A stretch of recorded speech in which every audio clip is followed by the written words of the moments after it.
Hey guys, tonight we're not chasing war, or kings, or bloody battlefields. This is a different kind of story. One that starts in silence, in straw, in the slow breath of a medieval cottage after dark. It's about the people no one wrote poems about. The villagers, the mothers, the workers who lay on wooden boards and found, somehow, the best sleep in human history. Long before alarms and blue light, there was a rhythm. A first sleep, then waking, then second sleep.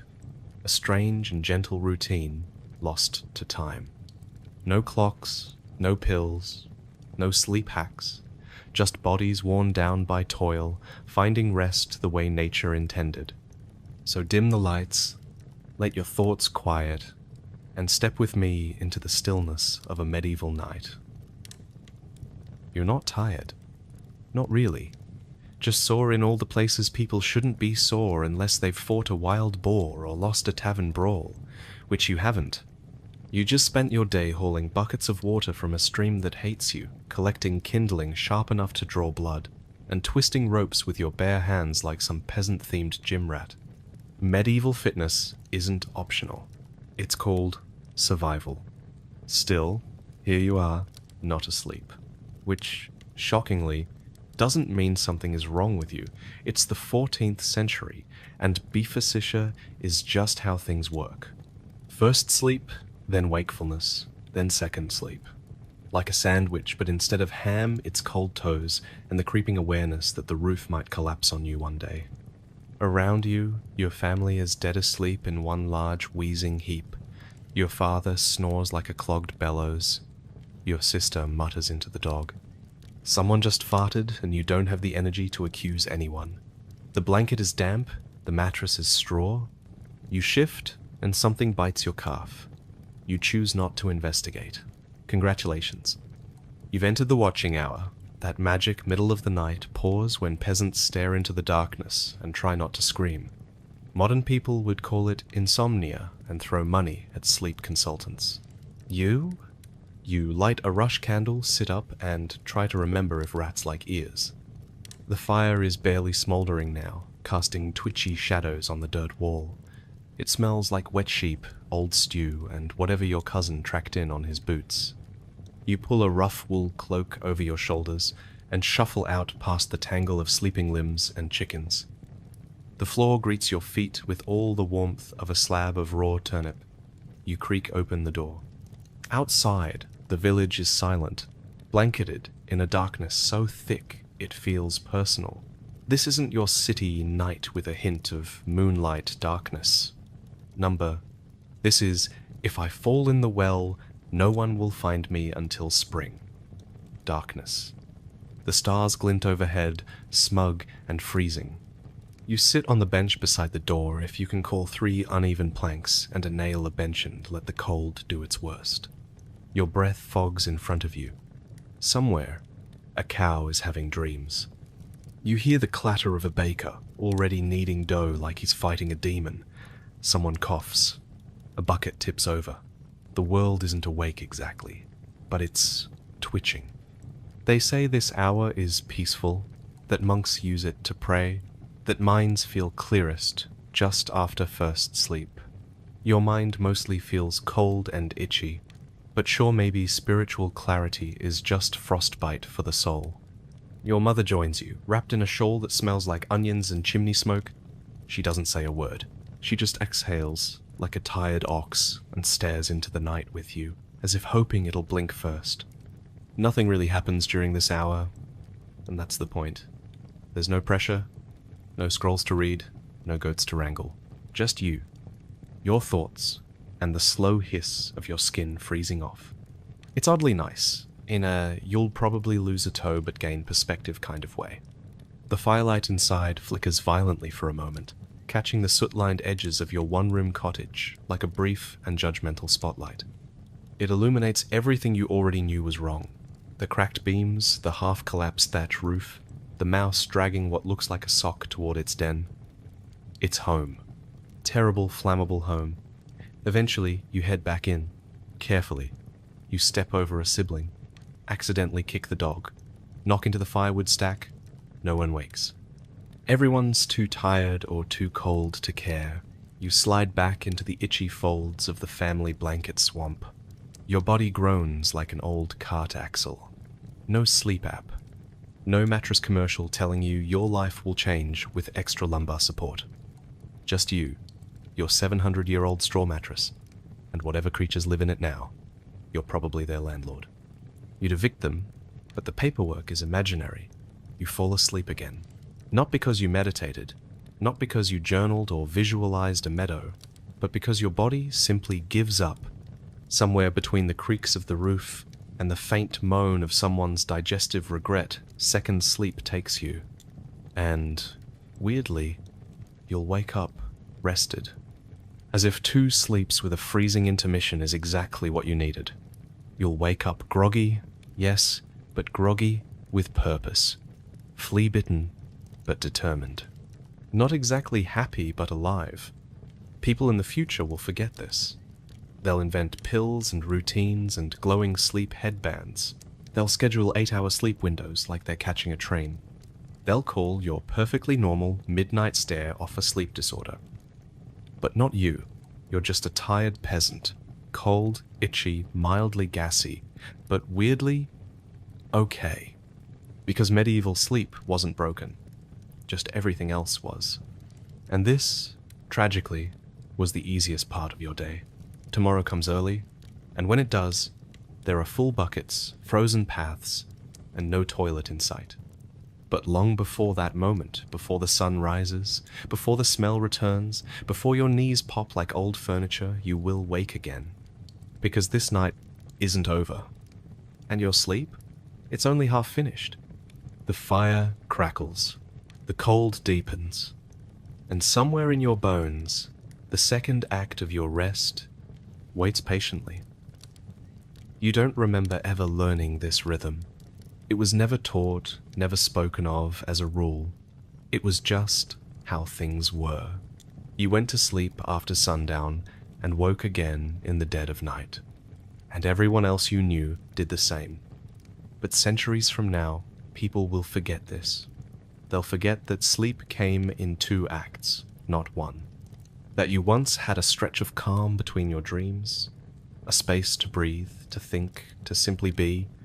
Historians in the far future will call it segmented sleep or biphasic sleep, and they'll marvel at how common it once was across villages, cities, even entire countries.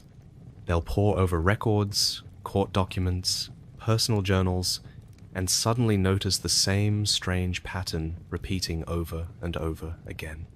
Someone wakes up after first sleep, tends to the animals, says their prayers, speaks with their spouse, and then returns for their second sleep. These aren't isolated notes. They're everywhere. A French physician in the 1500s writes about patients who naturally wake in the middle of the night for an hour or 2.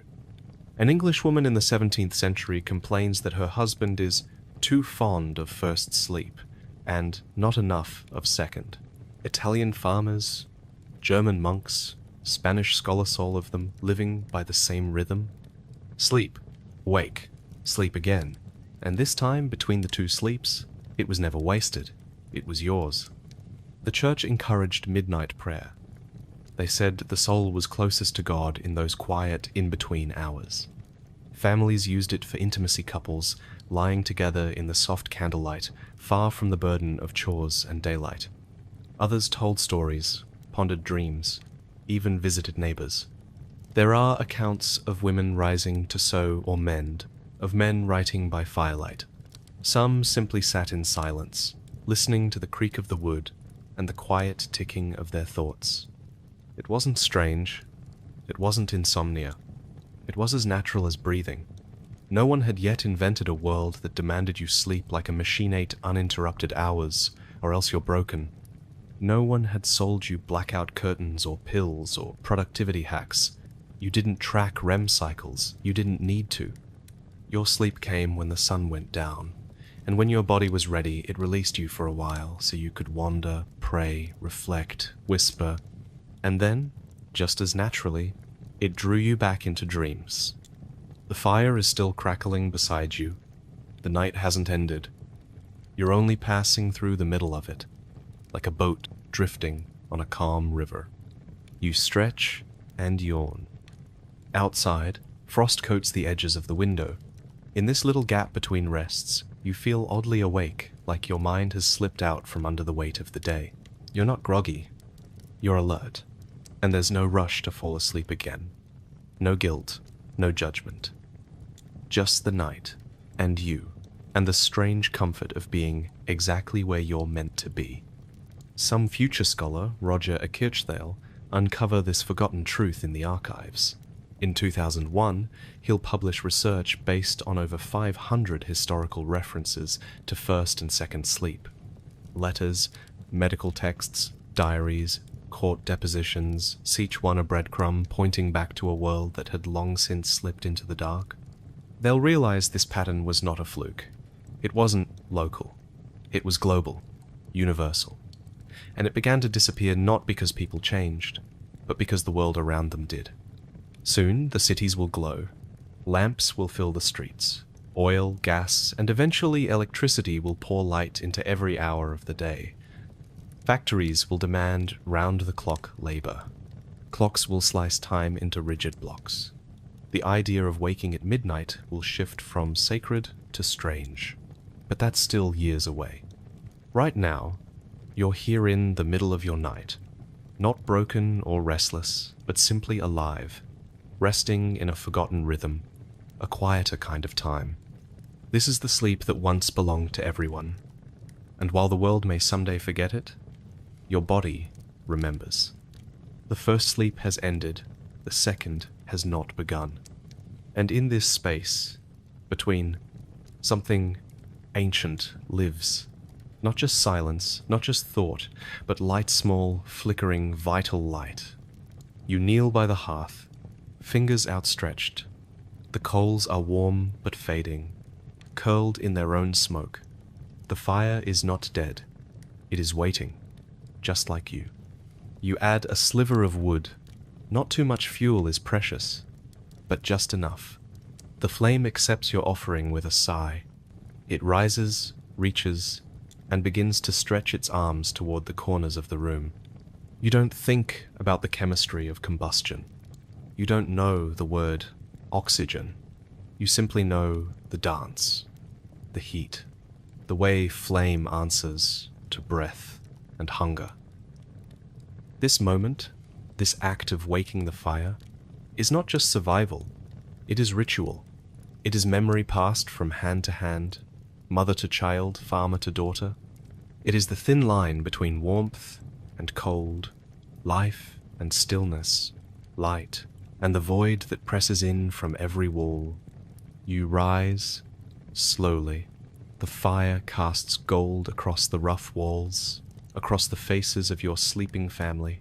You move through the dark with care, as if the house itself is alive, and it is. Every beam groans, every reed rustles, every board creaks with stories. You reach for the rushlight, a slender reed dipped in grease, hardened by time. You light it from the hearth, and suddenly the flame moves with you. It flickers like a companion. You walk it across the room like a tether to the waking world. This is not a world of brightness. This is a world where light is always earned. There are no overhead bulbs, no switches, no buttons, just wicks, wax, oil, smoke. You live among shadows. You breathe soot like incense. Every inch of light is labor. Every hour of brightness a debt paid in preparation. You remember making these lights, the slow boil of animal fat, the stink that clung to your skin for hours, the twisting of linen into cords, the dipping, the cooling, the trimming. There is no convenience here, only necessity. The rich speak of beeswax clean burning, sweet-smelling, golden and smooth. But you have never held such a candle. You've seen them, maybe, in the church, in the hands of priests. But not here. Not where the cold creeps through the cracks and the tallow clings to your fingertips. Still, the light is enough. It glows. It guides. It makes you feel less alone in the night. And you are not alone. You never are. Because beyond the fire and the rushlight, beyond the thatch and timber, others are waking too. In neighboring homes, the same dance is unfolding. A log on the fire, a child shifting under wool, a woman standing by the window, watching her breath cloud the glass. This is the hour where life moves slowly, where light is not for seeing, but for being. Sometimes you sit with your father in this hour. He carves wood by firelight, hands steady despite the dark. The soft scrape of knife against branch becomes a kind of lullaby. He says little, but you don't need words. The glow between you is enough. Sometimes your mother speaks prayers, not loud, just enough for the night to hear. Her lips move, her eyes closed, her body swaying slightly with the rhythm of an old chant. You don't ask her what it means. You know that not all light is made of flame. In this world, even shadows are familiar. They stretch across your floor like tired friends. They curl beneath your table and climb your walls. You do not fear them not in this hour. They remind you that the dark is not empty. It is full of memory, of warmth, of slow, sacred time. Your brother told you once that shadows are how fire breathes. You liked that. You still do. There are nights when the moon offers her own light, cold but generous. She slides across the fields in silver silence, painting your walls with soft edges. On those nights, you don't light the rushlight. You let the moon do her work. And on rare night-shoaly nights, your family lights 2 candles. You remember once, during the harvest feast, when your father allowed the second to burn long past midnight. The room glowed like a chapel.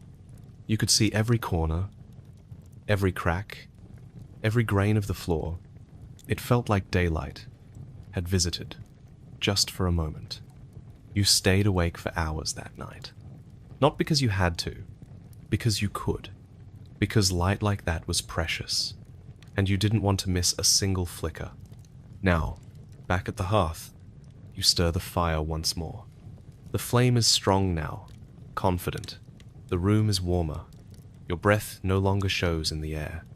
Your sister shifts under the blanket, but does not wake. You sit for a while, rushlight in hand, watching the glow curve and bend. You think about the stories told by firelight, the promises made, the fears confessed. Light does that. It softens us, makes us human again. In the future, people will write about this hour.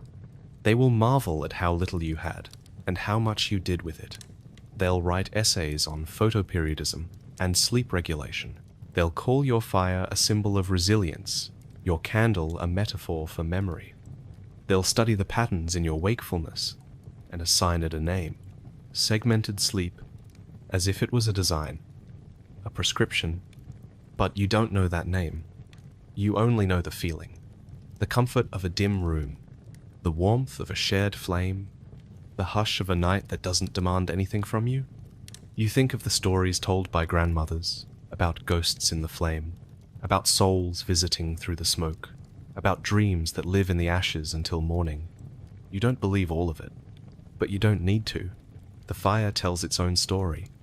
And so, when your eyes grow heavy again, you do not panic. You do not reach for more light. You let the rushlight burn a little longer. You place another stick on the fire. You slide beneath the blanket once more. And as the flame flickers behind your eyelids, you feel yourself drifting.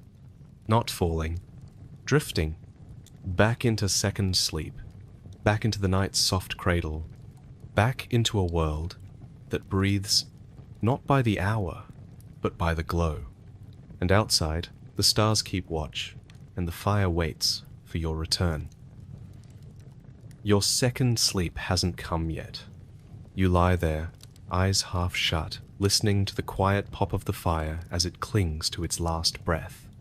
The warmth under the blanket is fading. One more log, that's all you need. You reach over and feed the embers with care, watching as sparks rise and dance in the smoke-stained air above you. This light is all you have. There are no lamps humming in corners, no street lights burning outside your window, just the hush of the dark, the faint pulse of fire, and the moon if you're lucky. Here, your nights are built out of flickers and shadows. In your world, darkness is not the enemy. It's a fact of life-thick, constant, and absolute. When the sun sets, it takes nearly everything with it. Your cottage becomes a cave. The outlines of your family fade into silhouettes. Your breath, your steps, your chorizo everything slows. The day belongs to labor, the night belongs to stillness. Unless, of course, you can afford to push the dark back. In this village, very few can. Candles are not the warm little luxuries the future will know. They are tallow made from animal fat, smoky, greasy, and smelling faintly of meat. You make your own when you can. Melted fat, twisted linen, a little soot. They don't last long. A candle that burns for 4 hours is a treasure, and lighting one without reason is a waste. Rushlights are cheaper. A dried reed dipped in grease, burned like a matchstick, but they sputter and flicker. They blacken the walls and fill the room with a thick, bitter smell. Still, for many homes, it's all there is. Oil lamps are rarer still. If you're lucky, you have one clay or iron, filled with fish oil or rendered lard.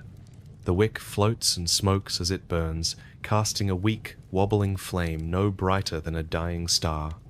You live your evenings by firelight and habit. You learn to see in shadows. You learn to listen more than look. In towns, it's not much better. A few torches on walls, a lantern swinging from a doorway. Even by the 1300s, most city streets are unlit, unless it's a festival or a funeral. The night is a veil, and stepping into it is an act of faith. That's why people don't just stay up. It isn't a choice, it's a constraint. You follow the sun, because there's nothing else to follow. Your entire life moves around its rise and fall. The rooster crows at dawn. You work until the light disappears. You sleep, not because you're tired, but because the world goes black.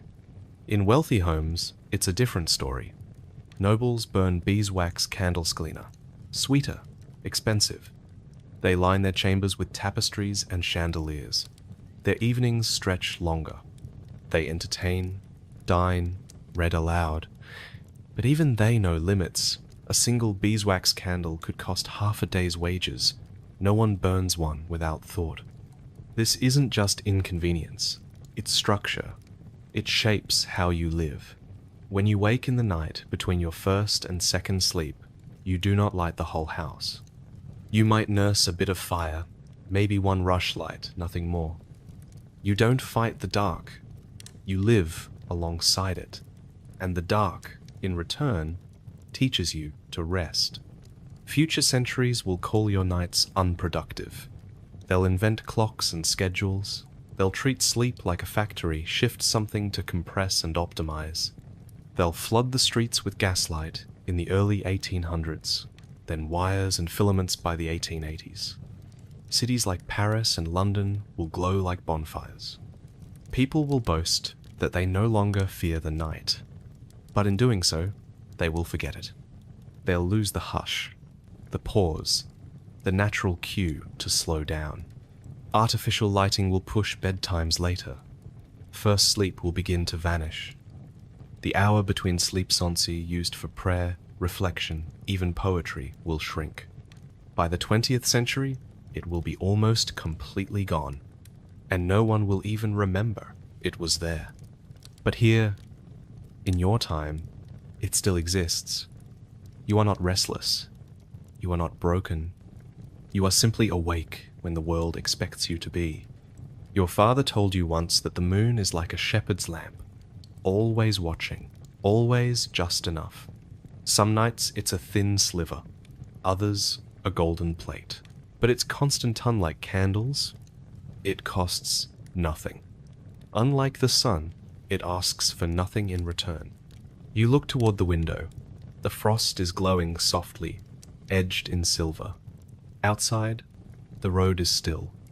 No lanterns, No fire, just the sky, and whatever the stars choose to give. Even the stars used to be brighter, before the cities took over, before the smoke and soot and electric haze dimmed them to a whisper. In your time, you can see the whole sky, every cluster, every arc. Future astronomers will come to places like this, your old fields, your quiet hills, just to remember what the sky used to look like. You don't need to visit it. You live beneath it. And beneath it, your sleep is whole even, if it's broken in two. The stars are fading now. You can feel it subtle, slow, a dull grey creeping into the black. Morning is still far off, but something's shifting. You lie in bed, beneath a rough wool blanket, not yet asleep, not quite awake. The second sleep hasn't come. And one day, it might not. Not because your body forgot, but because the world changed faster than it could follow. It starts in the towns. You hear stories vague, muttered things about cities lighting their streets, torches in sconces, lanterns hung from posts. In Paris, they say, by the early 1600s, entire districts are glowing with open flames. Watchmen are paid to trim wicks and replace oil through the night. By 1667, King Louis XIV himself orders thousands of lanterns to be installed across Paris, turning night into something else entirely. Not far behind, London follows suit. The first attempts come in the late 1600s, oil lamps, burning whale fat or linseed oil, flickering across shop signs and corners. In time, wealthy districts will be lit from sundown to sunrise. The wealthy begin to move freely after dark. Taverns stay open longer, visitors stroll later. The city begins to breathe at hours that once belonged only to the moon. But light is not the only thing creeping in. So are the clocks.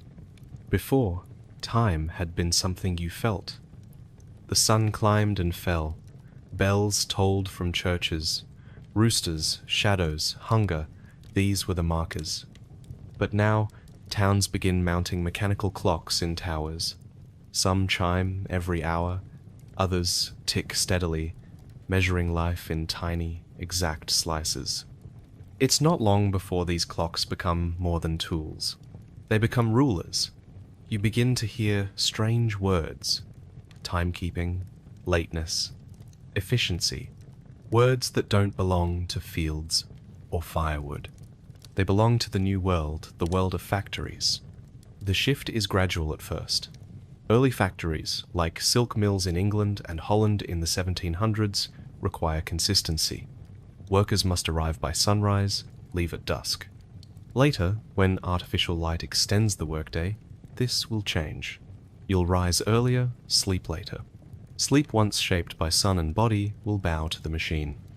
It accelerates with the Industrial Revolution. By the 1760s and 1770s, spinning frames, steam engines, and cotton mills demand round-the-clock labor. Employers divide time into rigid shifts. Waking at midnight for prayer or poetry, there's no space for that now. You wake when the bell tells you to. You sleep when allowed. The soft gap between first and second sleep is crushed between steel and steam. Even in homes, pressure builds. Gas lighting begins to appear in the early 1800s. In 1807, London lights Pall Mall with gas for the first time. By the 1820s and 30s, entire cities glow with it. The soft dark of night, the time when your body once stirred gently between sleeps, is flooded with steady, bright, unnatural light. The effect is subtle, then swift. People start going to bed later. First sleep is shortened. Second sleep sometimes never comes. By the mid-19th century, accounts of biphasic sleep begin to vanish from diaries and letters. Not because it was disproven, but because it was overwritten. You watch your world transform, not in a single night, but in hundreds of them. The rich stay up later. Their candles are cheaper now. Their homes glow. They dine at 9, host guests until midnight, walk city boulevards past curfew, and those curfews, they once shaped the night. too. Before all this light, towns had strict rules after dark.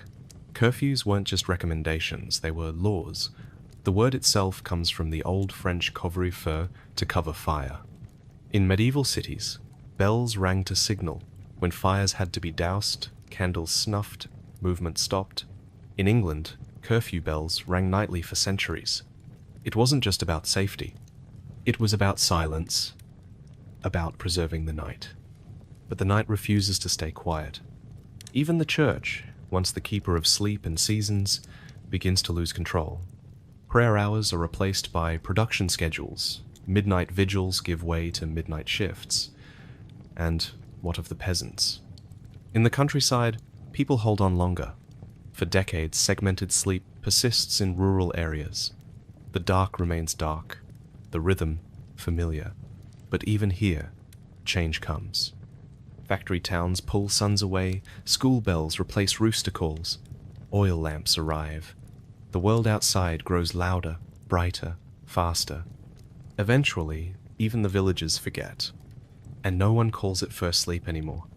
The sun is not the first thing to wake you anymore. Once, the world stirred with the rooster, with the creeping edge of morning over the trees, with the breath of the wind shifting direction. Once, the sky decided when the day began. The body followed. Time flowed.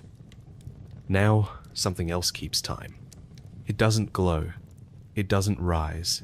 It ticks. At first, you don't notice it. A bell tower, far off. A chime at the edge of hearing. Something strange but beautiful, curious, not yet intrusive. The kind of sound that rings through a village once or twice a day, marking noon or mass. You hear it, acknowledge it, and then return to whatever rhythm you were in. But it grows louder. Not the bell, but the idea behind it. You see it in towns first, cities, places with market stalls and cobbled squares. A new kind of time is being born.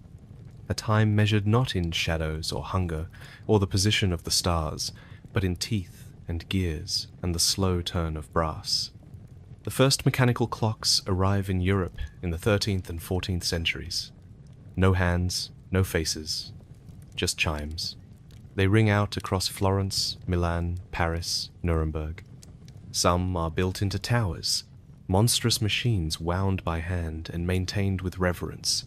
They are marvels of craft, symbols of civic pride. At first, they are rare, but power loves order, and the clock offers a new kind of order. In monasteries, time becomes sacred. Prayers are no longer guided by candles or instinct. They are regimented by bells. Vespers, matins, lauds, the canonical hours. The clock becomes the keeper of devotion. Soon, the merchant class begins to adopt this rhythm not for holiness, but for profit. Markets open on time. Deliveries are timed to the hour. Meetings, deadlines, labor, payment. The ticking spreads. You hear it more often now, in bells rung hourly, in apprentices expected to show up promptly, in streets where work begins not at sunrise but at 6 sharp. Time begins to move differently, not in seasons, not in feelings, but in slices. Every hour becomes a room. Every room has a task. You are no longer simply awake or asleep. You are early or late. And being late begins to mean something. Something moral. Because as clocks invade cities, so too does the belief that discipline is virtue and discipline means obedience to time. You begin to hear stories about workers fined for showing up 5 minutes behind schedule, about children punished for moving too slowly, about women ridiculed for napping in daylight, about men shamed for sleeping in. The body no longer sets the pace. The clock does. And in this new world, waking in the middle of the night is no longer sacred. It is wrong. People begin to fear the night, to fear waking at 2 a.m. with a head full of thoughts. They stop lighting candles for prayer. They stop sitting with their dreams. Instead, they lie in the dark, begging for sleep to return quickly so they won't be tired when the clock commands them to rise. Time has been sliced and sold, and sleep fluid, natural, mysterious, is forced into a box. 8 hours. Straight through. No interruptions. And if you fail, you are weak. So you try. Everyone tries. They sleep later, wake earlier. They silence the instincts that used to guide them. They stop listening to the dark. They stop tending the fire in the night. They stop trusting the rhythm. And with each passing year, the ticking grows louder. In factories, time becomes tyranny. Punch cards, shifts, breaks, buzzers. You no longer wake when you're ready. You wake when you must. The middle of the night is not a gift. It is a problem. A failure. A flaw. So you hide it. You don't speak of the strange dreams you had between first and second sleep. You don't mention the hour you spent watching the stars. You don't wake your spouse to whisper. You lie still. You try to force unconsciousness, and in doing so, something is lost. Not just sleep, but a sense of self. Because now, you are what the clock says you are. Busy, late, tired, productive, wasting time, killing time, racing against time. You feel it in your chest when you wake before dawn. That guilt, that twitch in your stomach, that urge to check the hour, as if the clock will determine whether you're allowed to rest. You are no longer a person. You are a schedule. And when the night wakes you gently, as it always has, you do not rise with wonder. You lie there, in fear, wondering what's wrong with you. But you are not wrong. You are remembering. The ticking didn't start with malice. It started with craftsmanship, with beauty, with a desire to understand the world more precisely.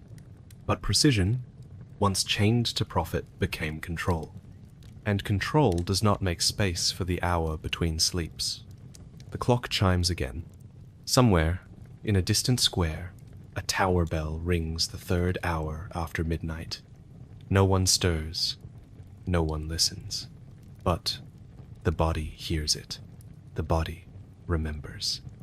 And in that silent hour, something stirs below the ticking. A rhythm older than gears, older than bells, older than time itself. It wasn't just sleep that changed. It was everything that came with it. That quiet hour wedged between your two rests was more than a pause in the night.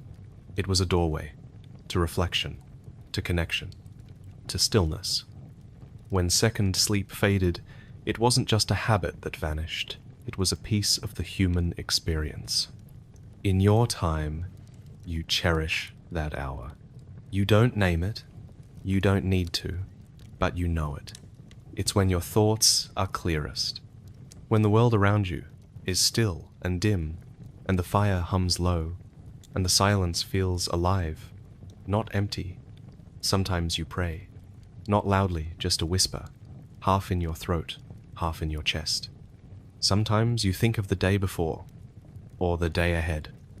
Sometimes you lie beside someone and speak about things you'd never say when the sun is up. Historians and doctors of the future will study this strange middle hour. They'll learn that it was predictable, a natural part of the body's circadian rhythm. A rise in prolactin and melatonin makes you drift to sleep early. After about 4 hours, you wake. Not fully, just gently, naturally. Your mind is calm, your heart rate low. It's a state close to meditation. In this hour, people used to write letters, or tell stories, or slip out into the fields to check on the animals. Some stayed in bed and spoke softly confessions, dreams, worries, laughter.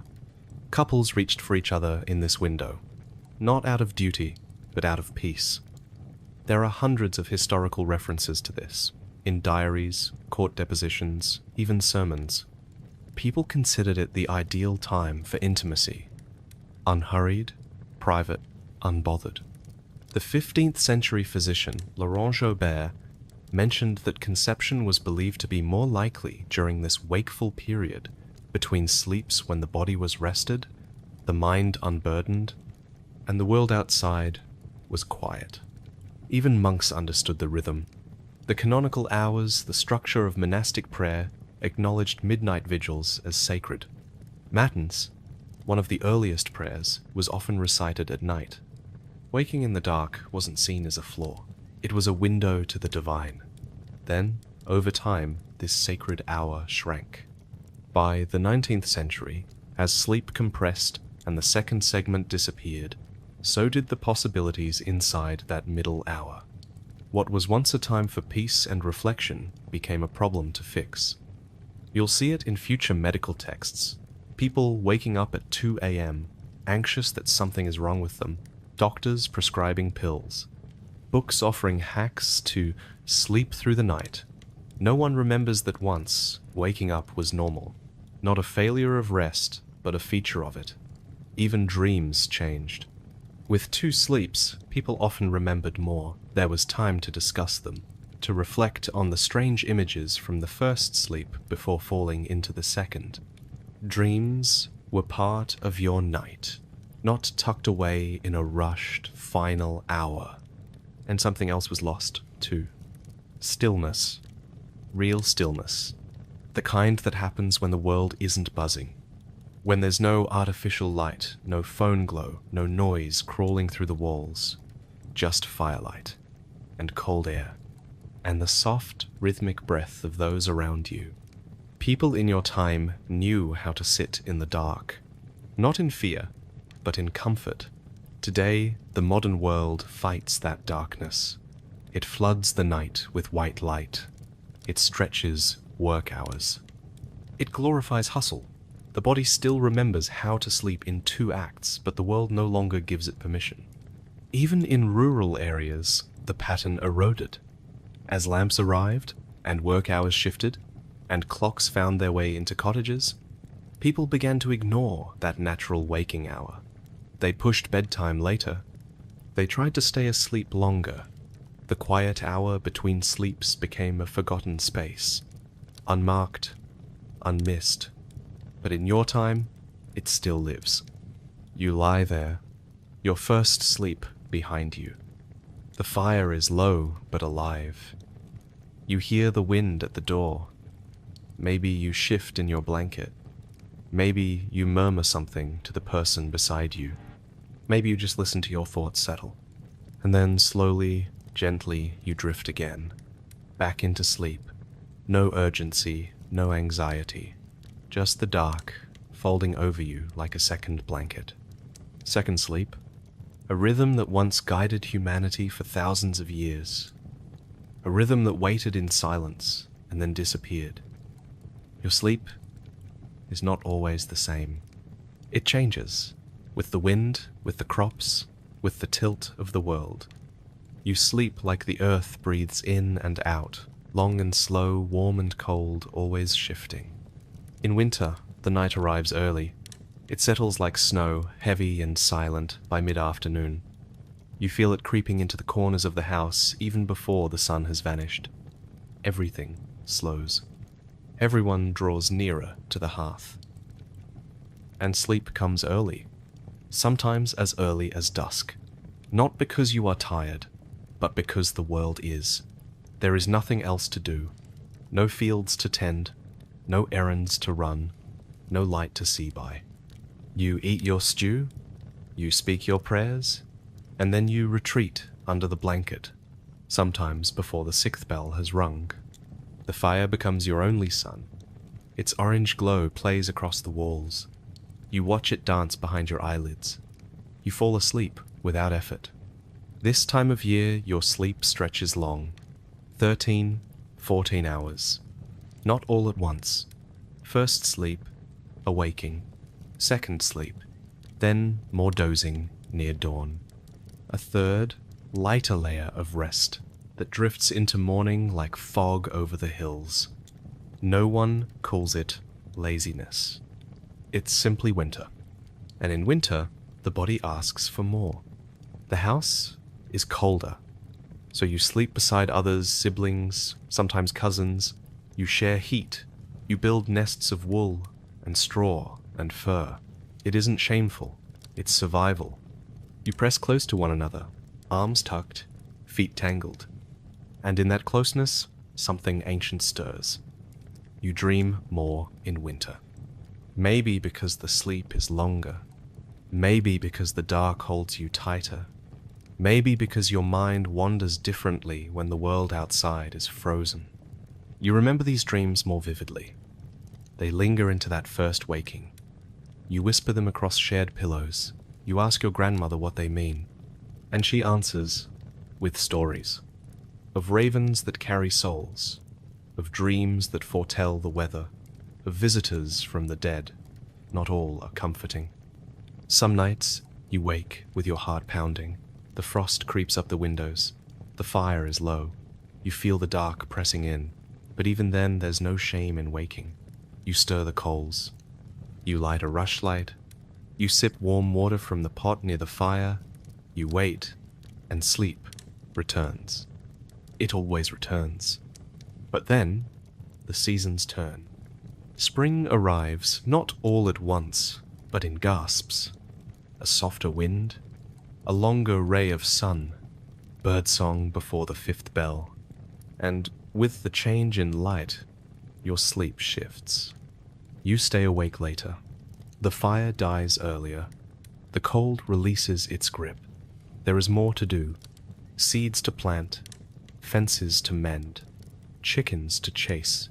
Sleep comes later, lighter. The second sleep is shorter. Sometimes it doesn't come at all, not because it's gone, but because the body doesn't ask for it every night. In summer, sleep becomes something else entirely. The heat settles like a second skin. The house is too warm, so you leave the shutters open. Breezes drift through the room like curious guests. The moon spills in. You hear dogs barking down the lane. A baby crying in the distance. Laughter from neighbors who haven't yet gone to bed. Sometimes you sleep outdoors, under a roofed porch, in the field with the animals, beneath stars that don't blink. The summer sleep is thinner. It breaks more easily. You wake often, not from dreams, but from thirst, from sweat, from heat rising off the floorboards. And sometimes, when it's too hot to lie down, you just sit. Sit in the dark. Sit and wait. You've learned not to fight the night. It does not always offer sleep. Sometimes it offers other things: stillness, reflection, breath. In the summer, everyone wakes earlier. The work starts before the sun climbs high. You dream less, but you notice more. Colors, sounds. The way sweat beads on the upper lip before you even lift the pail, and by harvest season, your sleep is less about preference than necessity. You drop into it like a stone into water. Deep, dreamless, gone. But it always changes again. In autumn, the light begins to retreat. The house grows quieter. The evenings stretch once more. The second sleep returns with the frost. This cycle, the stretch and pull of sleep across seasons, is never questioned. No one tells you to aim for consistency. No one hands you a schedule. No one speaks of 8 hours. You sleep when the day allows it. You rest when the body calls for it. And that call is different in July than it is in January. You do not resist this. You adapt. The older ones say the rhythm keeps you sane. That madness comes from pretending the body is a machine, that we are animals, that we are crops, that we are ruled by the same clock as the birds, the trees, the rivers. And so you live that way. You do not see your sleep as broken. You see it as breathing. In, out, deep, shallow, fast, slow, always in motion. But in the future, this will change. Heating will flatten the seasons. Artificial light will erase the difference between day and night. Climate control will mean people sleep the same way in July as they do in December and wonder why they feel wrong. The world will tell them to sleep in one block, every night, the same. And when their bodies resist, when they wake in summer with restlessness or sleep too long in winter, they will call themselves lazy, disordered, dysfunctional. They will forget that sleep is not obedience. It is relationship. A relationship with light, with cold, with work, with self. Some will fight this. They will experiment with early dinners, darkened rooms, open windows. They will camp, nap, wander, dream again. They will learn to sleep seasonally, slowly, softly. But it will take time. And, in the meantime, the night will wait. And so will you. You wouldn't know it at the time, of course, but the rhythm your body lived by the slow drift into sleep, the natural waking in the middle of the night, the peaceful second descent would one day be called a mystery, or worse, a disorder. You didn't name your sleep pattern, you didn't need to, but the future would. They'd call it segmented sleep, or biphasic sleep, or polyphasic sleep, or perhaps, most often, insomnia, and they'd treat it like something broken. But centuries later, someone would go digging through the past. Someone would look closer. That someone was Roger Ekirch, a historian from Virginia Tech, who in the early 2000s published a paper that would ripple through both history departments and sleep labs alike. He combed through diaries, medical texts, court records, and literature. What he found shocked even him. Over 500 references to a lost practice, people going to bed shortly after sunset, sleeping for 4 or 5 hours, then waking for 1 or 2, then sleeping again until dawn. These weren't fringe accounts. They spanned centuries, countries, classes, cultures. People all across early modern Europe and beyond experienced the same thing. First sleep, a period of rest. A wakeful hour, quiet and purposeful. And second sleep, where rest deepened again. Even in the 19th century, just as segmented sleep was vanishing, you could still find it. In 1840, Charles Dickens wrote of characters who lay awake during the dead of the night between the first and second sleeps. In rural Ireland, villagers still talked about their first sleep and how it was unlucky to be disturbed during it. In Tunisia, as late as the 1990s, anthropologists found references to first sleep in local conversation, though even the speakers didn't know where the term came from.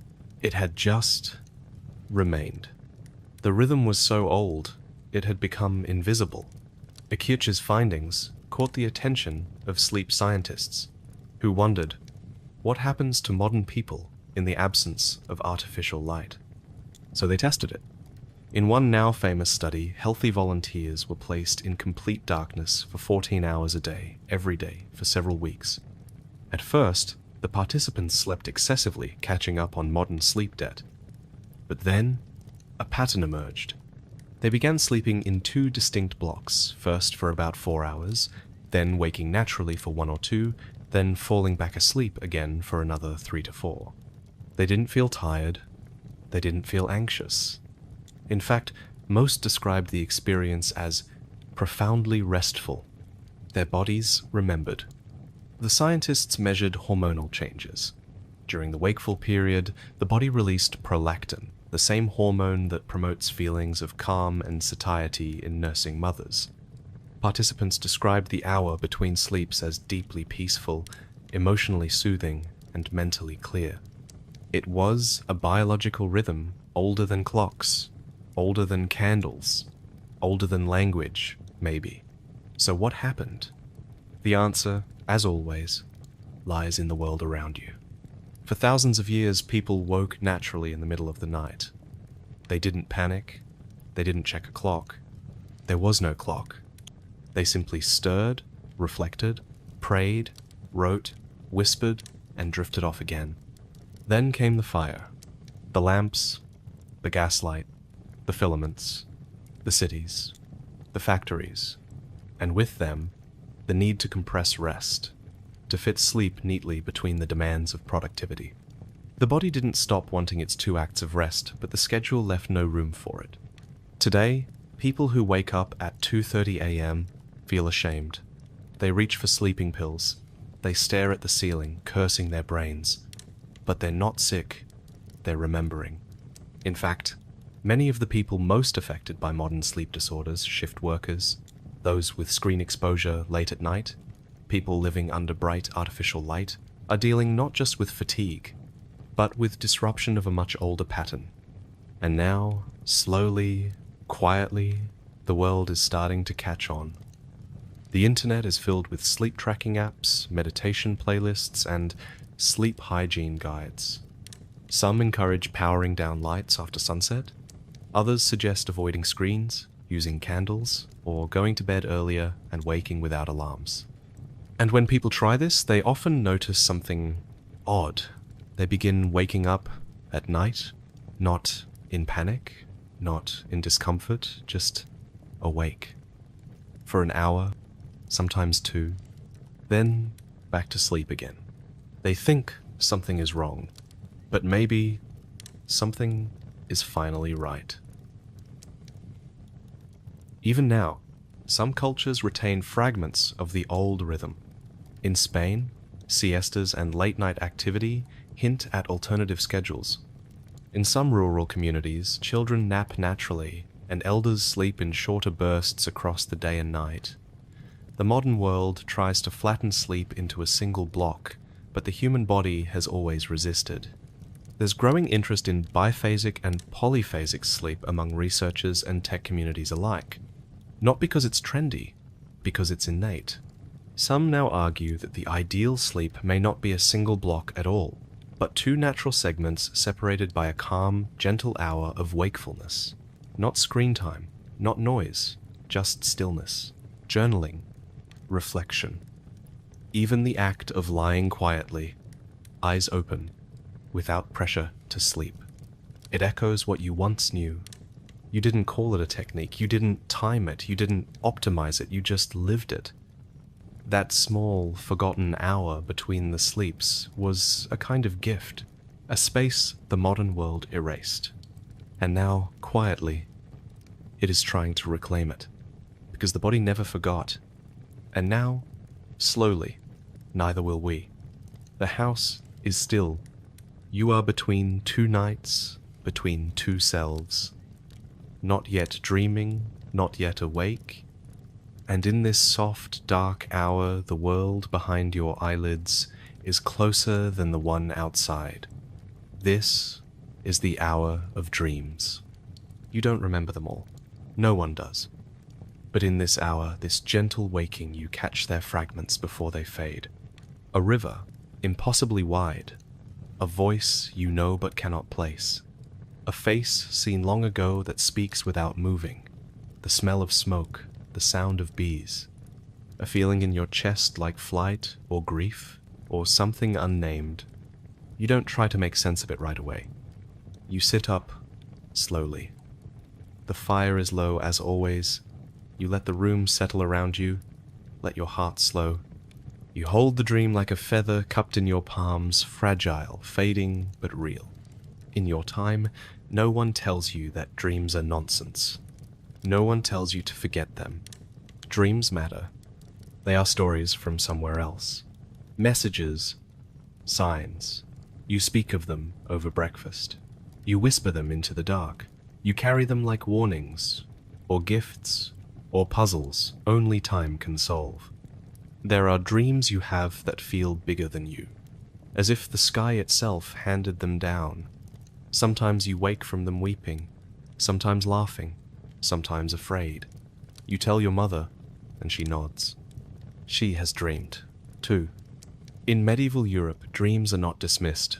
They are studied, recorded, prayed over. Entire books are written to interpret them, how to tell a vision from a deception, a prophecy from a passing thought. The clergy call them divine. The folk call them signs. Physicians say they rise from the stomach, from the humors, from imbalance or excess. But no one calls them useless. No one tells you to ignore them. And in this segmented world, where first and second sleep shape the night your dreams have space to breathe, the waking hour between sleeps becomes a time for remembering.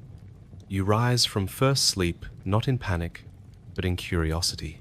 The The dream is fresh in your mind. You speak it aloud, you walk it back in your thoughts. You stir the fire and feel its shape again in your chest. Maybe you write it on parchment, on a scrap, scratched into wood. Maybe you repeat it to yourself like a psalm, so you won't forget when morning comes. Maybe you share it with someone beside you, half asleep, half listening. There's power in that telling. The dream becomes real when it is spoken. The future will forget this. They will wake to alarms, to deadlines, to phone screens. Dreams will fade before they're remembered, replaced by to-do lists, shoved aside by noise. People will tell themselves dreams don't matter, that they're strange chemical nonsense, random, disordered, meaningless.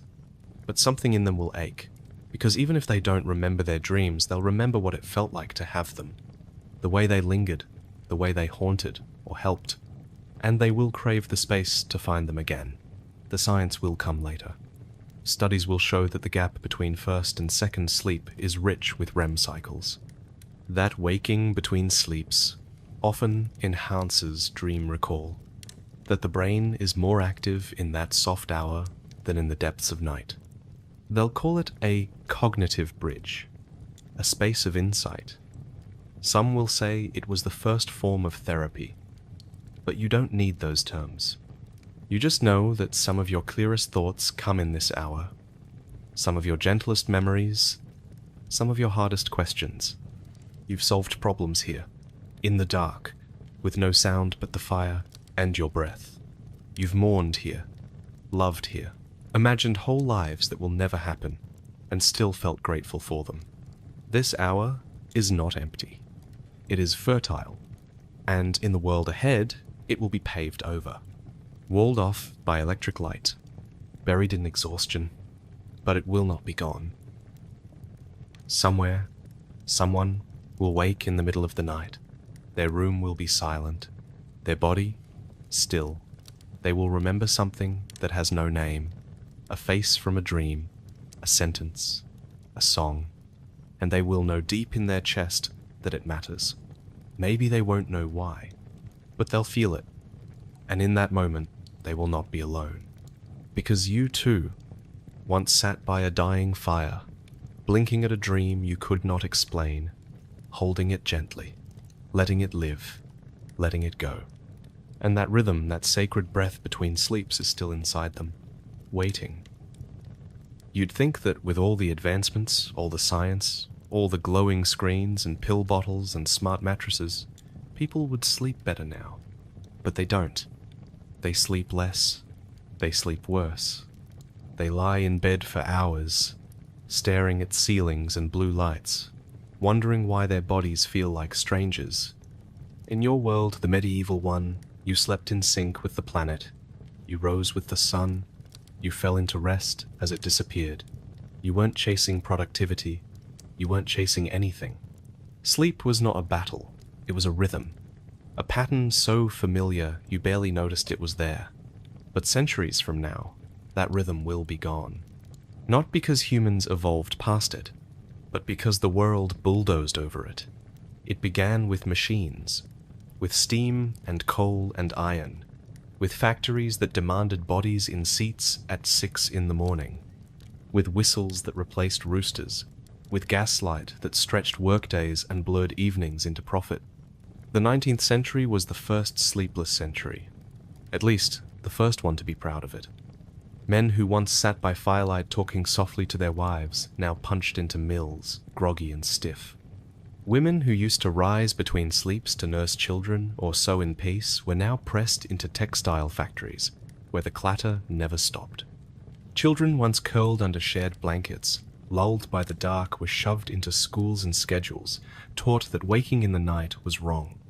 The 20th century doubled down. Electricity surged through cities, streets lit up like day, neon signs, office towers, the 9 to 5, and the graveyard shift. Airplanes flying through time zones, televisions glowing until midnight, the tick of a second-hand ruling every hour. Sleep became inconvenient, so they started selling it. Pills, supplements, weighted blankets, memory foam, blue light glasses, white noise machines. A billion-dollar industry built not to restore your rhythm, but to force it to match the machine. And still, people couldn't sleep. Not the way they used to. Because it wasn't just the light, or the clocks, or the work. It was the noise. Noise in the head. Noise in the soul. You scroll late into the night, eyes burning, phone glowing. You drink coffee to wake, and wine to sleep. You schedule everything, even rest. You track your sleep with graphs. You compare your REM cycles with strangers online. You're exhausted. Even the word insomnia has bloomed into a modern epidemic. In the medieval world, there were no sleeping pills, no diagnoses. People didn't fear waking at 2 a.m. They expected it. They welcomed it. But now, waking up at night feels like failure. Burnout, too, is a modern disease. You didn't burn out in the 1300s. You broke your back in the fields. You suffered, yes, but not from too many emails or existential dread at 3 a.m. You lived hard, but you rested honestly.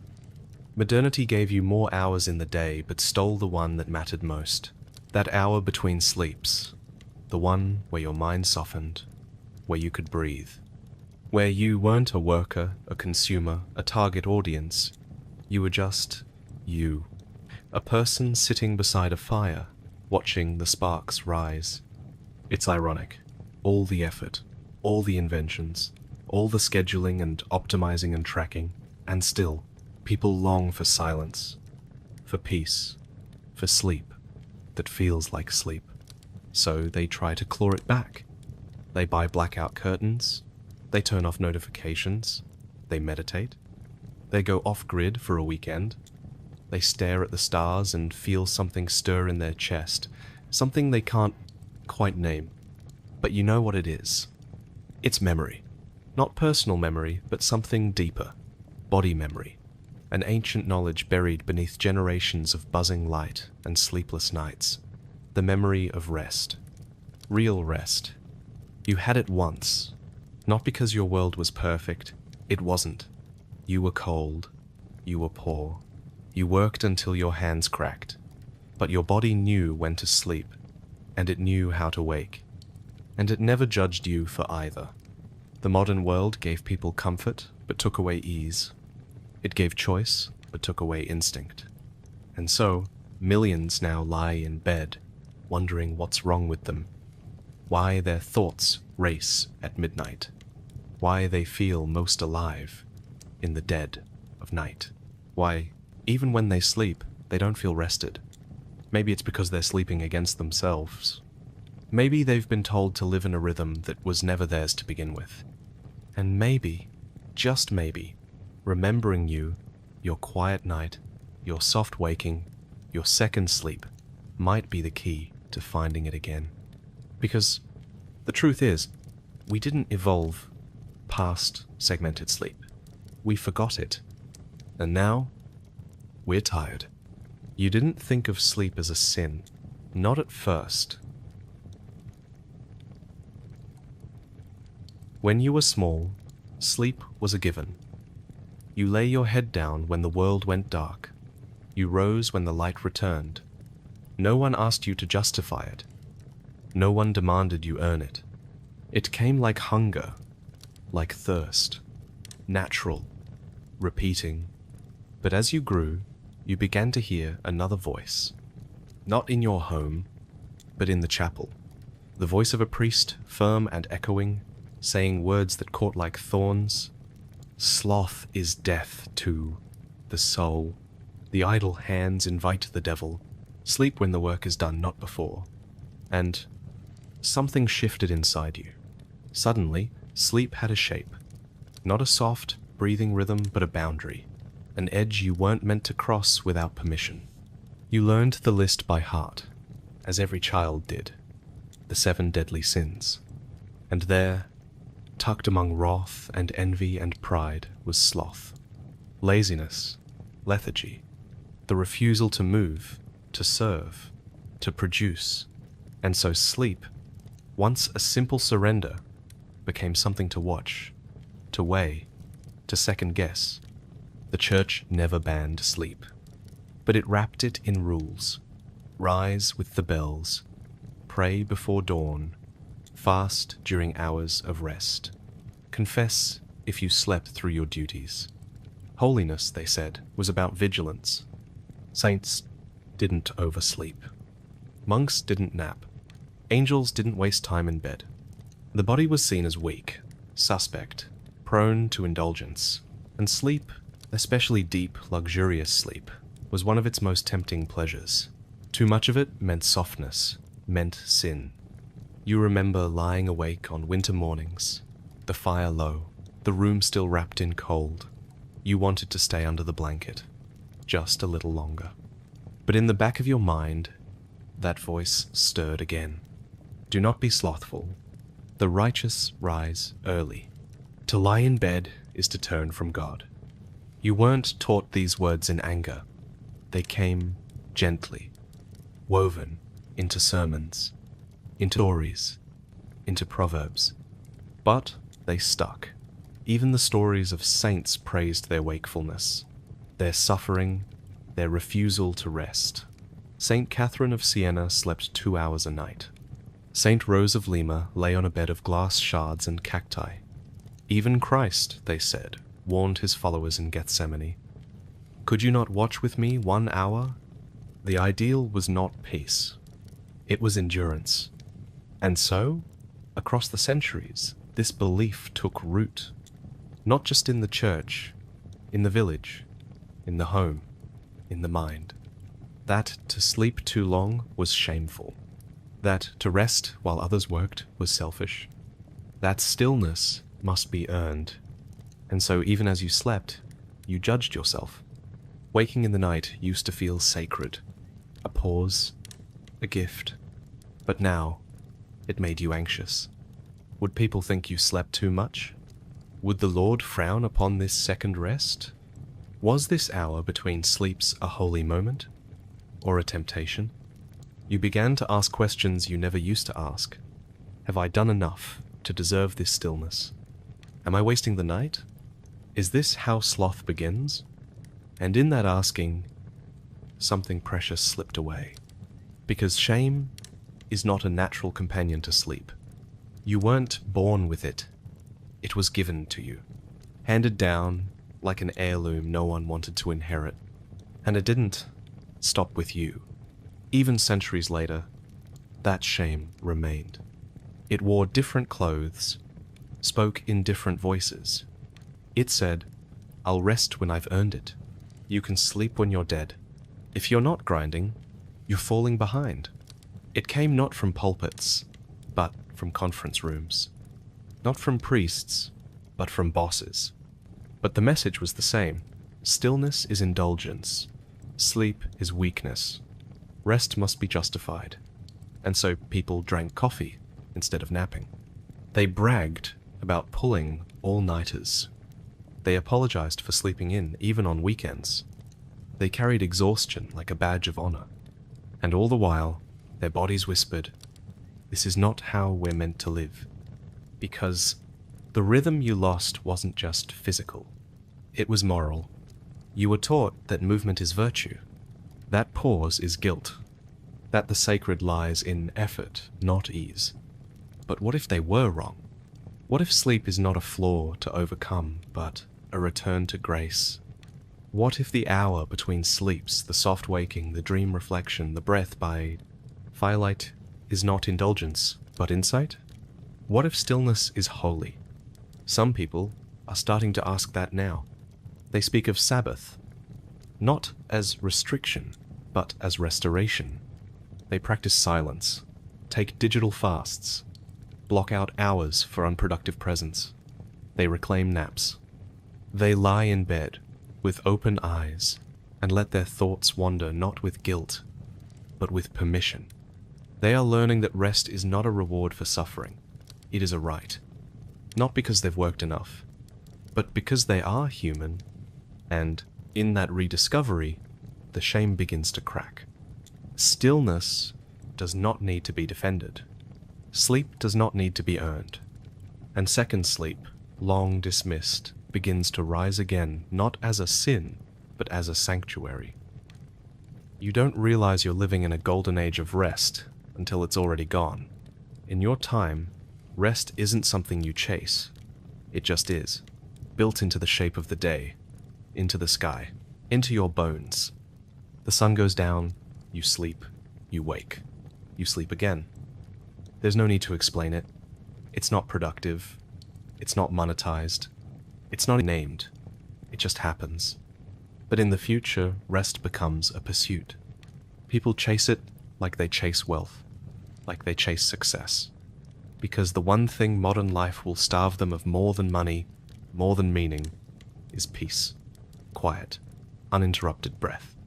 True, rhythmic, natural sleep. So they begin reaching back, not in a grand, sweeping rebellion, not in some perfect reenactment of your medieval world, but in fragments, in quiet acts of refusal. It starts with a candle. Someone lights one, instead of turning on the overhead bulb. They don't know why it feels better, only that it does. It's warmer, softer. It makes the night feel like it's supposed to, less hostile, less glaring. Then they turn off their phone after dinner. They stop scrolling. They read a book instead. A real one, with pages, the kind that doesn't light up or buzz, and slowly their breathing changes. Their posture softens. The world becomes quieter.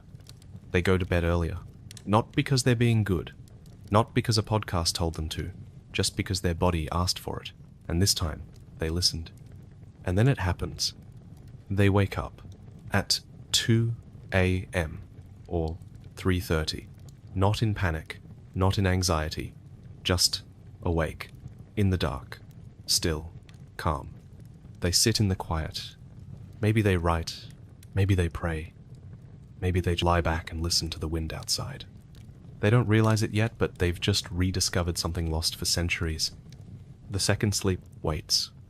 This is happening all over the world.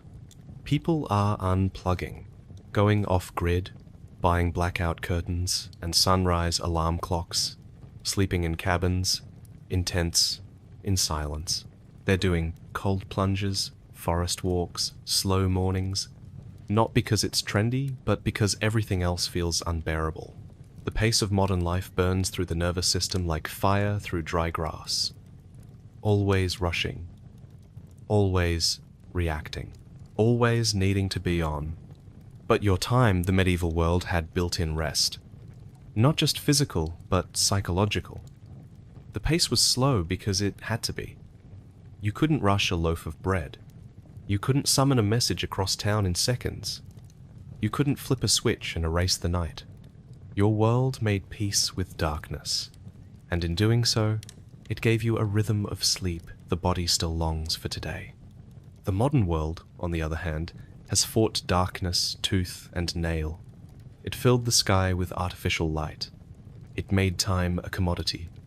It squeezed the soul out of sleep and replaced it with 5-hour energy shots, motivational alarms, and corporate wellness slogans. And now, people are exhausted.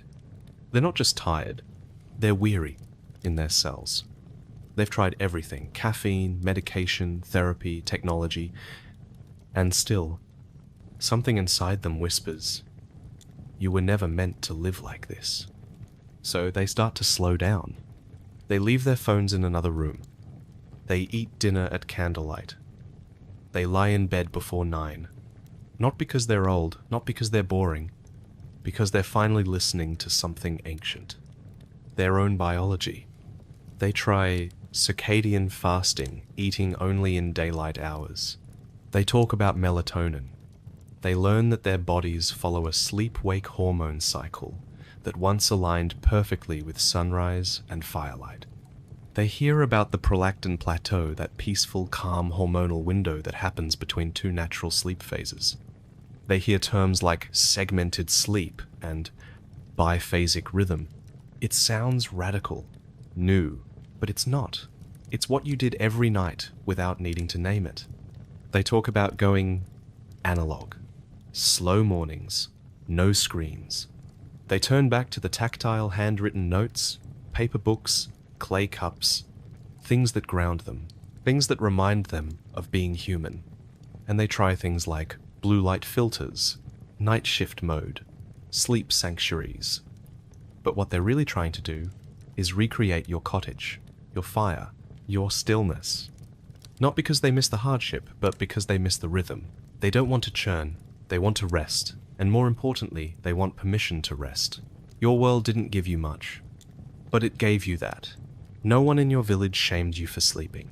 No one told you waking at 2 a.m. was unnatural. No one expected you to check in, catch up, or reply all.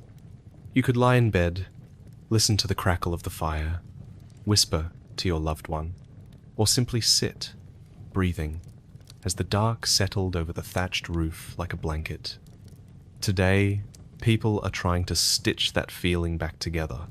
They go on retreats, not lavish ones, quiet ones, where the goal is not transformation or optimization, but deceleration.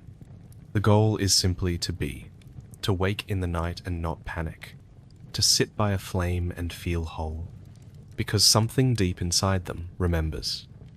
It's not nostalgia. It's memory, the kind that lives in the nervous system, in the heartbeat, in the slow blink of eyelids halfway between dreams. You didn't name your second sleep. You didn't brand it. You didn't try to sell it. You just lived it. And now, people are trying to live it again.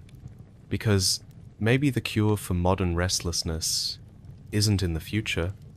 Maybe it's in the past, in something forgotten, something quiet, something lost in the noise of progress. And when they wake at 3 a.m. tomorrow, hearts steady, thoughts clear, and they sit in the quiet, not with shame but with gratitude, then they are not broken. They are remembering you. You don't hold a torch in the street. You don't wear wool or sleep beside a hearth.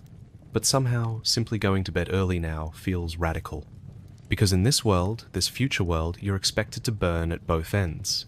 To work late, reply faster, scroll endlessly. To sleep less, do more, be more. And if your body can't keep up, you're told to fix it. With pills, with caffeine, with shame. Rest has become a luxury, a reward. Something you earn only after the work is done. But the work is never done. So the rest never comes. And yet, you remember a different world. Not perfectly, not consciously, but deep in the body, in the breath, in the rhythm of your own heartbeat, you remember sleep that wasn't scheduled, optimized, or tracked. Sleep that unfolded like a story. 2 chapters, 1 gentle pause between. And now, every time you put your phone down before bed, every time you stop checking messages after dinner, every time you sit in the dark without reaching for a screen, you're not just resting, you're resisting. Because real rest is no longer normal, it's defiance. It says, I will not live by the pace of the machine. It says, I will not treat my body like a broken tool. It says, I remember a time when waking up in the night was sacred, not scary. In your time, you didn't know this was political. But now, in the world to come, sleep is a battlefield. The system wants speed, efficiency, productivity. People who sleep 8 hours, wake up refreshed, and sell their hours without question. People who live by schedules, hustle through fatigue, and never slow down long enough to wonder what it's all for. But when you choose stillness, when you sleep early without guilt, when you rise in the middle of the night and sit quietly, watching the darkness settle in your chest like a calm tide, you become dangerous. You step outside the timeline the world gave you. You stop obeying the false urgency, and you begin to remember that life was never meant to move this fast. That's why the return to natural sleep is more than a health trend. It's a healing, a reconnection, a rewilding of the most human rhythm there is. In medieval times, you weren't lazy for resting. You weren't weak for sleeping twice. You were in sync with something older than the church, older than kings, older than time itself. The body knew, the stars knew, the land knew. Now, people look to data to tell them when to sleep. They wear rings and watches to track what you once understood instinctively. They panic at 3 a.m. and think they're broken, but they're not. They're waking up in the space where second sleep used to live, and if they stop fighting it, if they welcome it, they'll find something there. Something gentle, something whole. This is the new rebellion. Not louder, not faster, but quieter. A kind of slowness that doesn't apologize. A kind of fatigue that doesn't need fixing. A kind of rhythm that remembers what we were before the noise took over. You see it in the smallest acts. A teenager deleting TikTok because her brain hurts. A tired mother lighting a candle instead of turning on the overhead. A man in a suit choosing to read in silence instead of binging until midnight. A family eating dinner without screens, then stepping outside to look at the stars. They may not say it out loud, but they are reaching backward, inward, toward you. Not the hardships of your life, not the struggle or the cold or the hunger, but toward the wisdom buried in your nights, because you knew something we forgot. Rest is not earned, it is needed. It is human, and the more the modern world denies that truth, the more exhausted and lost it becomes. So people begin planting new seeds. They talk about sleep with tenderness. They teach their children not to fear the night. They create new rituals, tea before bed, stretching, moon gazing, reading by dim light. They stop chasing sleep and start welcoming it. They allow themselves to be soft. That softness becomes strength. Because a rested person doesn't panic. A rested person doesn't spiral. A rested person can feel, can think clearly, can say no. This is not weakness. This is the foundation of resilience. And maybe, just maybe, this is how we heal. Not by running harder, but by stopping, by sleeping, by remembering that the answer isn't always ahead. Sometimes it's behind, in the dark, in the hush, in the hour between sleeps. You didn't need permission to rest. You didn't need a sleep app or a doctor's note. You followed the dark like a river and let it carry you home. Now, people are learning to do the same, one night at a time. One still moment at a time. They're taking it back. And in doing so, they're not just reclaiming sleep. They're reclaiming themselves. You wake up, the clock says 2:41 a.m.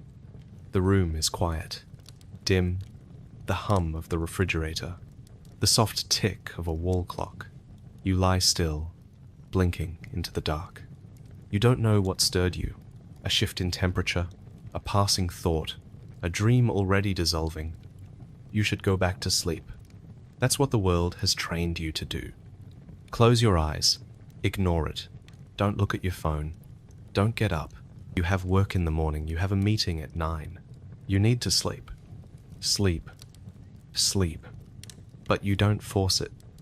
You listen. There's something soft in the silence. Something kind. You realize your breath is steady. You're not anxious. You're not restless. You're just awake. And somehow that feels okay. You sit up slowly. The sheets rustle. You feel the air against your skin cool. Still, not unfriendly. There's a little moonlight coming through the blinds. You look toward the door, toward the clock again, and then toward the window. You rise. Not for coffee, not to check your email, just to move. You walk barefoot to the kitchen, fill a glass of water. The faucet gurgles, then quiets. You take a slow sip. The house is silent. Not the silence of absence, but the silence of presence. Listening, holding, offering. You don't turn on the lights. You light a candle instead. It surprises you. how much that changes the space, how warm it feels, how suddenly alive. The flicker plays across the counter, across the edge of the table. You carry it with you like a lantern. Back in the living room, you sit down. No phone, no noise, just the candle. And your breath. You stare at the flame for a long time. You think about the dream, half remembered. Something about a road, a familiar voice, the feeling of running. Not out of fear, but toward something. You try to hold on to it, just a little longer. It's been a long time since you've sat like this. Not meditating, not journaling, not doing anything at all. Just being. You look at your hands in the candlelight, your palms, your fingertips. You feel their warmth. You feel the blood moving beneath them, slow and steady. You wonder, is this what it used to be like? Before the noise, before the clocks, before the world asked you to be a machine. You imagine someone else hundreds of years ago doing exactly what you're doing now, stirring a fire, holding a candle, sitting in silence between sleeps. Not broken, not defective, just human. And in that moment, something shifts. The shame lifts. You are not wasting time. You are not failing at rest. You are remembering it. You sit for a while longer. You don't think about how many hours are left until dawn. You don't calculate the impact on your productivity. You don't try to fix yourself. You let the candle flicker. You let your breath deepen. You let yourself belong to the night. Eventually, you stand. You blow out the candle. You walk back to bed. And as you slide beneath the blanket body, warm, mind, quiet, you do not feel panic. You feel peace. You feel whole. You close your eyes, and sleep returns like a tide. Not rushed. Not forced. Just ready. Just yours. And somewhere in the space between dreams, you carry with you something soft, something sacred, something old. A rhythm long forgotten, now alive again. The fire is low again. You don't open your eyes right away. You feel it before you see it, the quiet weight of night still resting over the cottage, the hush of a world that hasn't stirred yet. Your feet are tucked beneath rough wool. Someone shifts beside you. A familiar breath rises and falls near your shoulder. You are warm, safe, still. You don't need to move, not yet, but the embers are calling you. You open your eyes. The ceiling beams above you stretch out like ribs in the dark. There's a soft orange pulse near the hearth, barely a flame, just the memory of one. You rise slowly, carefully. Your body knows this motion. You've done it countless times. Not from insomnia, not from panic, just from rhythm. This is the way sleep works. For you, for your neighbors, for everyone you know. First sleep, then waking, then second sleep. No one told you it was strange. No one measured your sleep in cycles or minutes. No one asked you to explain why you're awake at this hour. You just are, and there is no shame in that. You rise, stretch, pad across the dirt floor, and kneel by the hearth. You place 2 small sticks on the embers, gently coax the warmth back into light. The glow spills across your face, dancing in the iron pot still hanging above yesterday's ash. This hour is yours. There's no labor yet, no cries from the field, no demands, only breath, only silence. You sit back and listen. The air outside is cold, but not cruel. There's a faint whisper through the thatch, the creak of old wood, the soft wheeze of the dog curled near the door. Everything alive around you is resting. Even the dark is gentle tonight. Your mind begins to wander. You think about the day ahead, about the bread that must rise, the fence that needs mending, the neighbor who promised to bring salt. You think about the past, about the faces of people who've gone, about things you wish you'd said, and the stories your grandmother told you when you were small. You don't force these thoughts. They rise like steam from your chest, soft, slow, and without direction. This is your hour between, some might call it useless, but it doesn't feel that way. It feels like a gift, something placed here for you and you alone. A gentle pause, a space to sit inside your own soul. And you are not alone. There are other fires flickering tonight, behind other windows, across the fields and hills. Other people awake, not because they must, but because their bodies ask them to. Some are praying.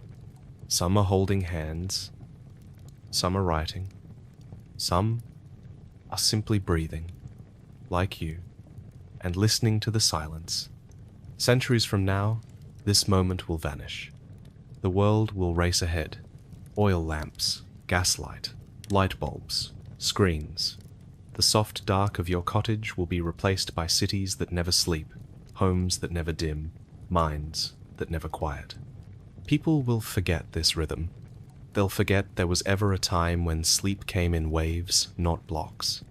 When waking at 2 a.m. was not a failure, but a part of being human. But your body won't forget. And neither will theirs. Somewhere in the future, a woman will light a candle for no reason and find herself suddenly calm. A boy will wake in the night and write poems in a notebook, unsure why it feels sacred. A couple will lie in bed and talk for an hour at midnight, laughing softly in the dark, and feel closer than they have in months. They'll call it self-care, or mindfulness, or intuition. But what they're really doing is returning to you, to this.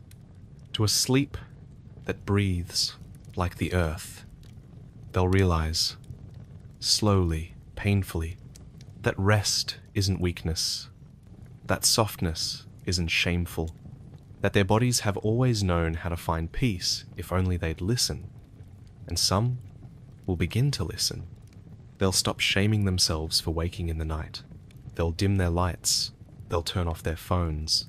They'll go to bed early. Not because they're disciplined, but because they're tired. And they're done pretending they're not. They will not rebuild your world. The fields, the wooden beams, the tallow candles, those are gone. But they will rebuild the rhythm. Sleep, wake, rest again. And in doing so, they will carry something of you forward. You sit by the fire a little longer. Your eyes grow heavy. You don't force it. You don't chase sleep. You let it return, like a tide. You lie back down, under the blanket, next to the warmth of your family. The fire still glows faintly. The cottage is quiet. And your thoughts dissolve like dust in the dawn. Your second sleep begins. And somewhere far in the future, a person reads these words, and something in their chest aches. Not with sadness, but with recognition. They've been tired for years. Tired of always performing, always producing, always rushing. Tired of waking up in the dark and thinking something is wrong with them. Tired of treating sleep like a competition. Rest like a weakness. And now they understand. They're not broken. They're remembering. This is not about nostalgia. It's not about rejecting progress. It's about reclaiming what progress accidentally erased. That soft hour between sleeps. That slow night. That gentle return to self. So tonight they'll do something small. Maybe they'll turn off the lights a little earlier. Maybe they'll light a candle and sit in silence.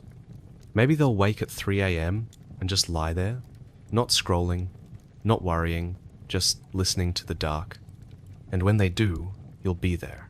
Not as a ghost, not as a myth, but as a rhythm, still beating beneath the noise. You have faded from view. The fire you lit is cold now. The straw mattress has flattened.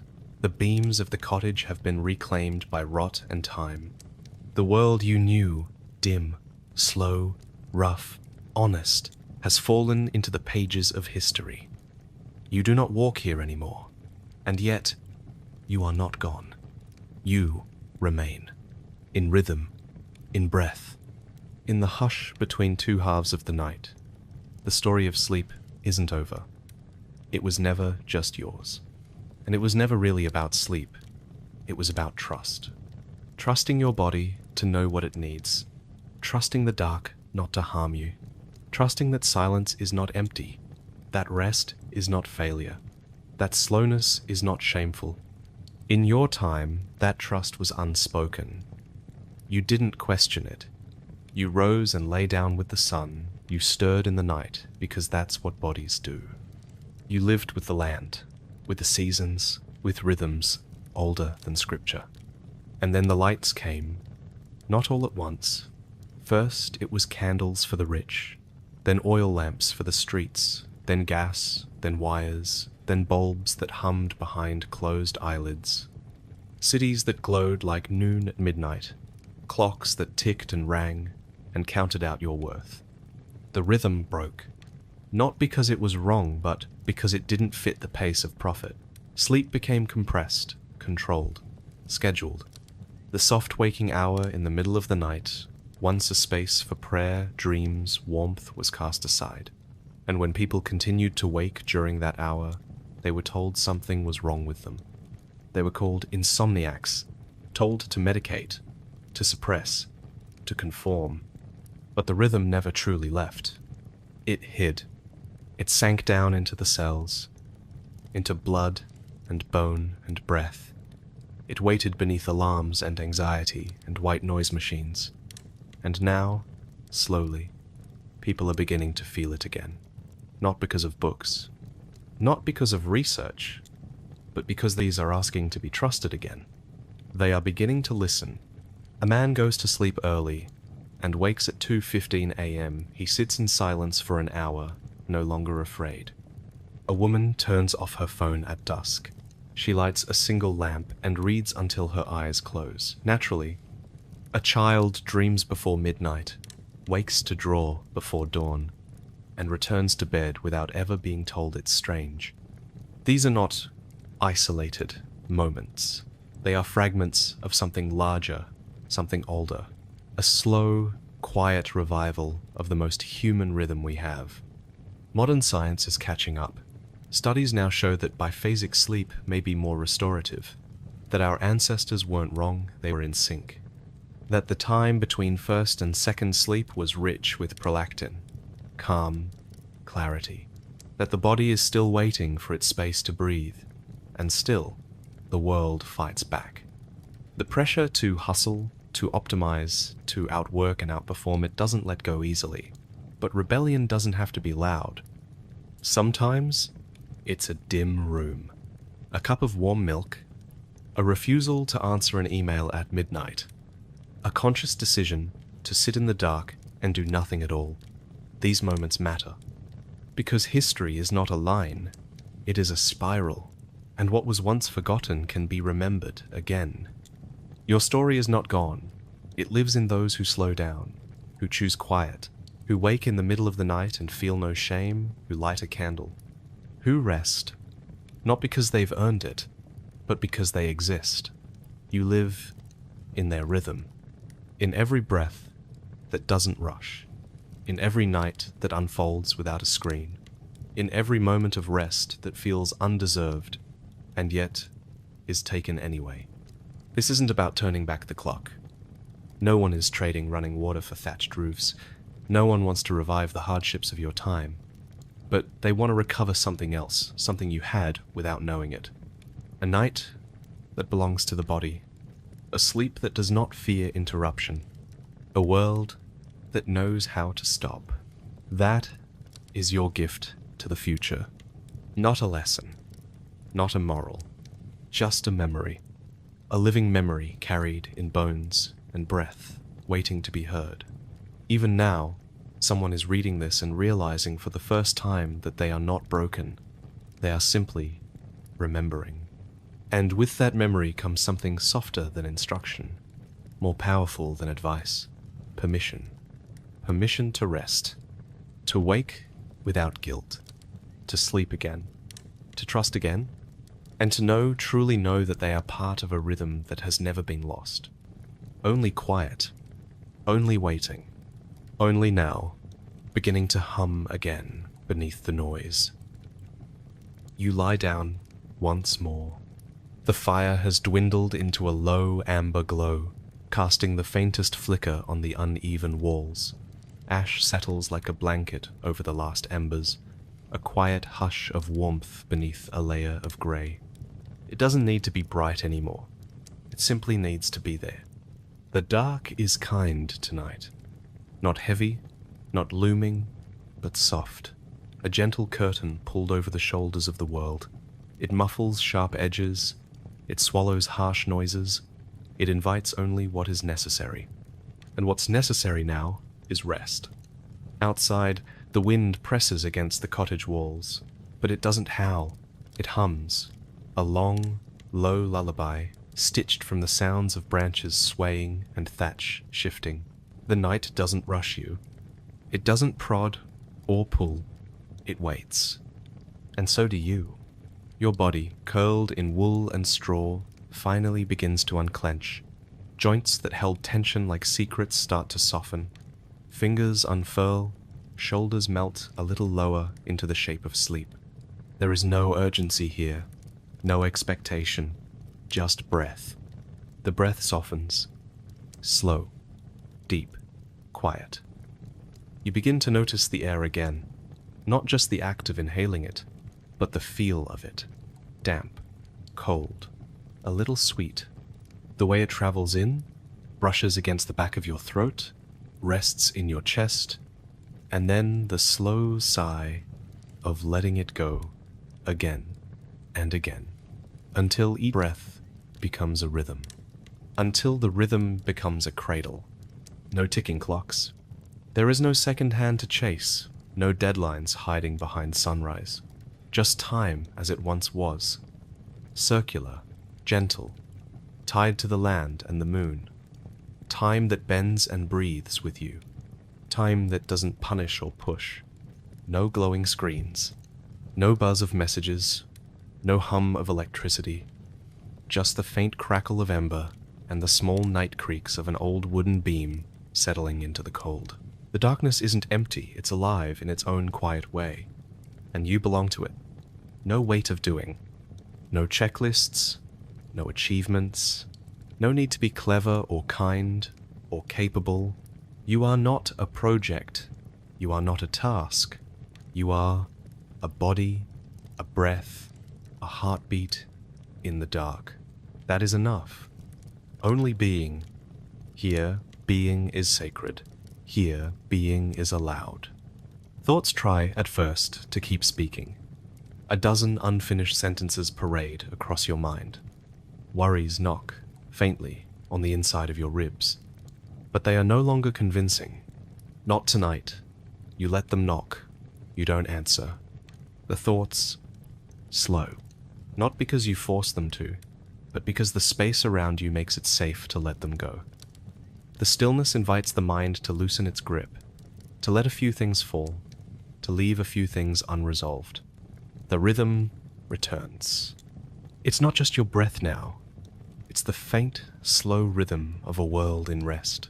Somewhere beyond the walls there is a fox turning in its den, a child murmuring in sleep, a crow tucking its head beneath a wing. Even the soil dreams tonight, pulling frost into its roots like a blanket. And just like that, you sleep again. Not for productivity. Not for performance. Not to be better in the morning. Not to prove something. Not to earn your place. Just for the sake of rest. Because the body remembers a time when rest wasn't a reward, but a rhythm. When nightfall meant stillness, not scarcity. When to lie down was not to give up, but to return. To the self. To the quiet. To the pulse of the earth beneath you. And somewhere, in the hush between midnight and morning, the past exhales. The memories that once felt sharp soften at the edges.